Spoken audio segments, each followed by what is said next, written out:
ကိုအလှပညာစမ်းပါစိတ်ကောင်းရှိခြင်းဖြင့်မြင့်အောင်မြင့်ဝါကြွားပြီးတော့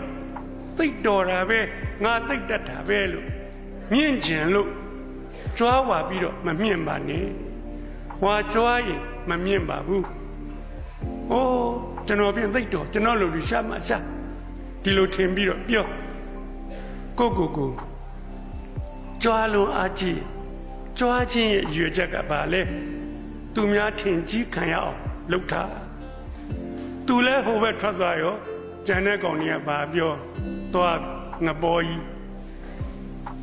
ထင်ကြီးခံရမလားလို့ကြွားတာငပေါ်ဖြစ်သွားပါတယ်ဒါကလေးကိုမှတ်ထားပါထင်ကြီးခံရင်မကြွားပါနဲ့နှိမ်ချရင်ထင်ကြီးနှိမ်ချခြင်းကိုလူတွေချစ်တယ်ဝါကြွားခြင်းကိုလူတွေမုန်းတယ်လောကမှာသိတာပဲလို့မရှိပါဘူးငါသိသလောက်ကလေးရှိမှာပေါ့တခြားလူတွေကိုယ်တည်းသိတာအများကြီးကလေးတောင်မကိုယ်တည်းသိတယ်လူတွေကိုပြောလိုက်စမ်းပါဒုက္ခကိုမကြောက်ကြပါနဲ့တကယ်တော့ဒုက္ခဆိုတာအမြင့်တစ်ခုကိုတက်ဖို့အတွက်လိုအပ်တဲ့အရင်းအနှီးကိုဒုက္ခလို့ခေါ်တယ်ဒုက္ခဆိုတာငရုတ်သီးစားရတယ်လို့ပဲစက်တယ်ဒါပေမဲ့အရသာတော့ရှိတယ်ပင်လည်းရှိရင်လှိုင်းရှိတယ်လို့ဘဝရှိရင်ဒုက္ခဆိုတာရှိတယ်တကယ်တော့ဒုက္ခဆိုတာတဘာဝတရားကြီးကပေးထားတဲ့လူတယောက်ကဘဝကိုစိတ်ဓာတ်မာကျောသွားအောင်ခိုင်ခန့်သွားအောင်သူရဲကောင်းတွေဖြစ်အောင်အာဇာနည်တွေဖြစ်အောင်ပြုပြင်မွမ်းမံစီရင်ချေတတ်တဲ့စုတွေစောက်တွေကိုဒုက္ခလို့ခေါ်တယ်။ပေါင်းလေးကပြောတာမင်းတို့ပဲတွေးကြည့်ကွာမဟာဇနက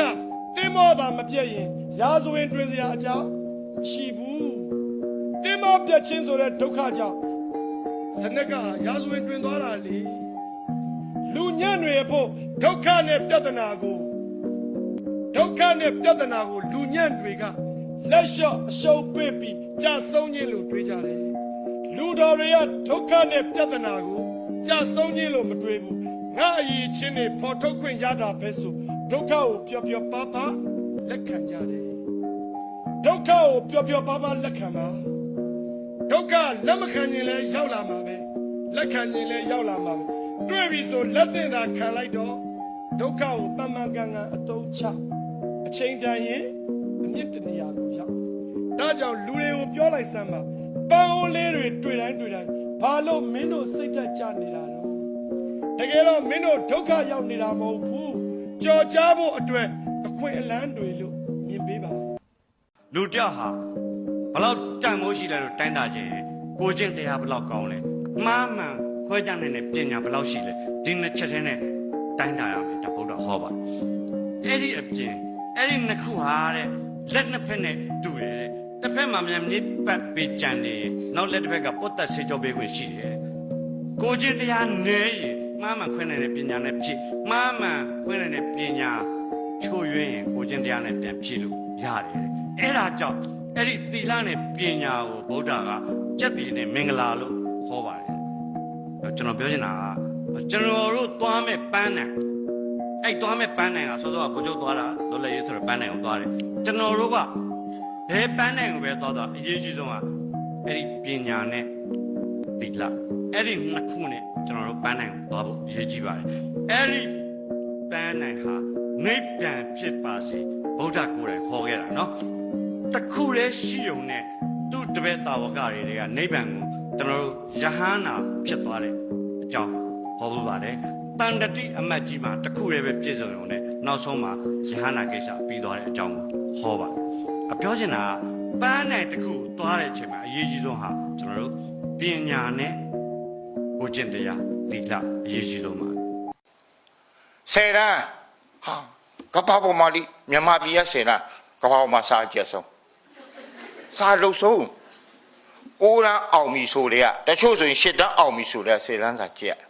ချို့ဆိုရင်ကိုရန်အောင်လို့ဟေးကိုရဒီဒီဆံဝဲပြီးတယ်မနေ့ပြန်စားပြီးတမီသားဆိုလို့ဟဲ့မဖြစ်ဘူးဘယ်မှသွားလို့ဖြစ်ဘူးဒီနှစ်ကတော့မလေးသွားမလို့နဲ့ဒီအကြီးကောင်ဆယ်တန်းရောက်ပြီဟာအကုန် ကြည့်ရတော့တချို့အိမ်နေဆိုရင်အမေကကူကြက်ပေးရလေဟာအမေပါကြက်မယ်နော်လူသားလေးရောဘာမှမဖြစ်လဲဟာမငိုင်းကြက်တယ်မနဲ့နောက်ပြီးတော့ရိုးရိုးတန်းတန်းပုံတော့မနဲ့4 နာရီ 5 နာရီထကျူရှင်သွားကြောင်းတက်ဟာည7 နာရီ 7 နာရီထိတော်တော်ကိုကြက်ရတာပဲဒါလောက်လက်လေးလောက်ပဲအချောင်းတွေအကုန်ပေါင်းတော့လက်လေးလုံးရှိအဲ့လောက်ကိုလေးကြက်လိုက်တာရိုးရိုးတော့မဟုတ်ဘူးမဲမပြီးရ10 လမ်းကလေးများနက်ကပါကူကြက်ရတယ်ဟုတ်တယ်ကြော်ဝဲတွေပေးထားတာဟာခင်ဗျာ10 လမ်းသာမွေးရကြော်ဝဲအိမ်စီမလေးရလေကူပြီးတော့အိမ်အဖော်ကောင်မလေးရလေအိမ်ပေါ်မလေးရလေကူပြီးတော့ဆောင်မဖြေပေးရတယ်ဘာလို့တော့နင်နော်ဖျောင်းနိုင်ပြီမသိသေးနဲ့ဟိုမှာဖျောင်းနိုင်ပြီသိရင်ဘာဖြစ်တယ်ဆိုတာမသိဘူးသူကဖျောင်းနိုင်ဘူးတိုင်းပြီးတိုင်း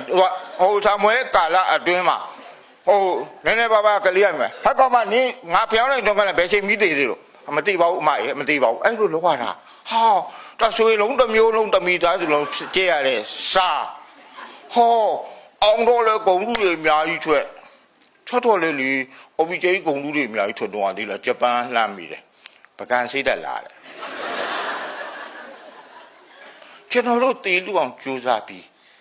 ကဘာအတိမတ်ပြူမခံဘူး